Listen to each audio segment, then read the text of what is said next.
जी friends, आप देख रहे यूट्यूब चैनल वॉइस ऑफ कैनी और मैं सफदर खान कैनी। अच्छा फ्रेंड्स, एक कॉमनली आस्किंग क्वेश्चन सामने आया था कि कैसे हम डिफरेंस करेंगे टैबलेट टेस्टिंग के अंदर कंटेंट यूनिफॉर्मिटी के टेस्ट को और एसे के टेस्ट को। क्या ये किसी एक टैबलेट के टेस्ट में ये दोनों टेस्ट हो सकते हैं? तो आज की मेरी वीडियो का फोकस ये कि इस कंसेप्ट को क्लियर करता है कि बेसिकली ऐसे टेस्ट क्या है और ये किस चीज़ को रिप्रेजेंट करता है, और जो कंटेंट यूनिफॉर्मिटी का टेस्ट है जिसको हम CU कहते हैं, तो ये क्या क्या है, दोनों में डिफरेंस क्या है। तो इसी पे बात करेंगे आज। वेरी इंपॉर्टेंट वीडियो है, वीडियो को एंड तक देखिएगा ताकि ये कंसेप्ट दोनों क्लियर हो जाए कि बेसिकली दोनों में डिफरेंस क्या होता है। देखिए, पहला डिफरेंस ये देख रहे हैं, जो ऐसे का टेस्ट है ना, ऐसे जो आप लगाते हैं किसी टैबलेट में, कैप्सूल में, किसी भी स्टेज पे, तो वो एक जो आपकी लॉट होती है, जो आपका पूरा बैच होता है, उसको एवरेज तौर पे रिप्रेजेंट करता है। Average analysis of the batch कहलाता है ऐसे टेस्ट, जिसमें आप उसकी पोटेंसी चेक करते हो वो कितने परसेंट पे हो रहे हैं। जबकि कंटेंट यूनिफॉर्मिटी का टेस्ट है, वो एवरेज टेस्ट नहीं है होल बैच का, वो इंडिविजुअल्स को रिप्रेजेंट करता है। किसी भी एक टैबलेट के इंडिविजुअल रिजल्ट को रिप्रेजेंट करता है कंटेंट यूनिफॉर्मिटी का टेस्ट। ये इसका बेसिक डिफरेंस है। लेकिन क्राइटेरिया क्या है? देखिए, कंटेंट यूनिफॉर्मिटी का टेस्ट लगाने के लिए एक दो प्रिंसिपल है, वेरी इंपॉर्टेंट। वो उस बेस पे लगाया जाता है, अगर कोई टैबलेट इस क्राइटेरिया पे पूरी उतरती है तो आप कंटेंट यूनिफॉर्मिटी का टेस्ट लगाते हैं, अदरवाइज नहीं लगाते।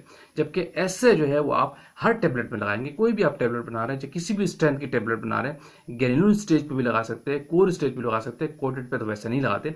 ठीक है, ऐसे इन किसी भी स्टेज पे लगेगा, कोई स्ट्रेंथ का क्राइटेरिया नहीं है। लेकिन कंटेंट यूनिफॉर्मिटी के लिए क्राइटेरिया है, दो प्रिंसिपल है। अगर टैबलेट उस क्राइटेरिया में लाई करेगी, कंसिस्ट करेगी, क्राइटेरिया के अंदर आएगी, तो वो टेस्ट लगाएंगे। और कंटेंट यूनिफॉर्मिटी का टेस्ट किसी ग्रेन्यूल स्टेज पे नहीं लगाते, आज जस्ट फाइनल स्टेज पे किसी टैबलेट के लगाते हैं, याद रखिएगा। ठीक है, तो ये है बेसिक दोनों का डिफरेंस। और दूसरा, कंटेंट यूनिफॉर्मिटी के जो दो प्रिंसिपल हैं वो सुन लीजिए। अगर कोई टैबलेट इस क्राइटेरिया पे आते तो लगाएंगे, अदरवाइज आप नहीं लगाएंगे। कंटेंट यूनिफॉर्मिटी के लिए पहला लॉ है, अगर कोई आपकी टैबलेट की स्ट्रेंथ, जिसको हम जेनरिक कहते हैं, अगर वो 25 मिलीग्राम है किसी टैबलेट के अंदर या उससे कम की स्ट्रेंथ में है, तो कंटेंट यूनिफॉर्मिटी का टेस्ट आप अप्लाई करेंगे। ठीक है, दूसरा, इसका दूसरा क्राइटेरिया वेरी इंपॉर्टेंट है, वो भी इसके साथ है। अगर किसी टैबलेट की जो स्ट्रेंथ है, जिसको हम जेनेरिक कहते हैं, वो जो और टैबलेट का जो कंप्रेशन वेट है होल, उसका अगर 25% है तो भी क्राइटेरिया अप्लाई होगा। दोनों केस में आप कंटेंट यूनिफॉर्मिटी का टेस्ट लगाएंगे। दोबारा सुन लीजिए, अगर आपकी टैबलेट 25 मिलीग्राम की या इससे कम की है तो उस पर कंटेंट यूनिफॉर्मिटी का टेस्ट लगाएंगे। और दूसरा, जो टैबलेट का कंप्रेशन वेट होता है, जिसको हम एवरेज वेट, जो होल टैबलेट का वेट होता है, उसमें अगर जो जेनेरिक है वो उसका होल कंप्रेशन वेट का 25% है तो भी आपका कंटेंट यूनिफॉर्मिटी का टेस्ट लगाएगा। ये एज पर ब्रिटिश फार्माकोपिया है। ये दो लॉ हैं कंटेंट यूनिफॉर्मिटी के लिए, जबकि किसी टैबलेट में ऐसे के लिए ये दो लॉ अप्लाई नहीं है। ऐसे किसी भी स्टेज पे आप लगाते हैं। ठीक है, ये बेसिकली दोनों डिफरेंस है। दूसरी रही बात कि किसी एक टैबलेट के अंदर दोनों टेस्ट हो सकते हैं, तो डेफिनेटली होंगे। अगर आपकी कोई टैबलेट 25 मिलीग्राम की है तो इसमें आप कंटेंट यूनिफॉर्मिटी का टेस्ट लगा रहे हैं, तो ऐसा नहीं है कि उसमें आप ऐसे का टेस्ट नहीं लगाएंगे। ऐसे का टेस्ट अपनी जगह पे लगाएंगे, वो टेस्ट भी होगा, याद रखिए। कंटेंट यूनिफॉर्मिटी का टेस्ट भी होगा और ऐसे भी होगा। किसी एक टैबलेट के अंदर दोनों चीजें भी हो सकती है। अगर वो कंटेंट यूनिफॉर्मिटी क्राइटेरिया पे अप्लाई कर रही है तो भी टेस्ट लगेगा, और उसका ऐसे भी लगेगा।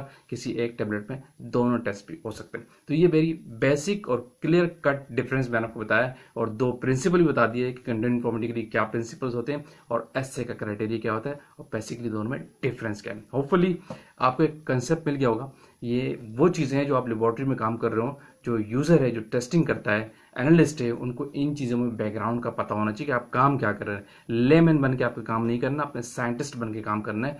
जो भी काम करना है आपको पता होगा कि इसके पीछे बैकग्राउंड क्या है।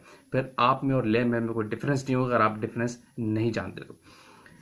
वीडियो का एंड करते हैं। होपफुली वीडियो आपने लाइक की होगी तो शेयर कीजिए, कमेंट्स कीजिए, और जो लोग चैनल पे न्यू है, अगेन कहूँगा चैनल को लाजमी सब्सक्राइब कीजिए ताकि इस तरह की टेक्निकल वीडियोस आप तक पहुँचती रहे।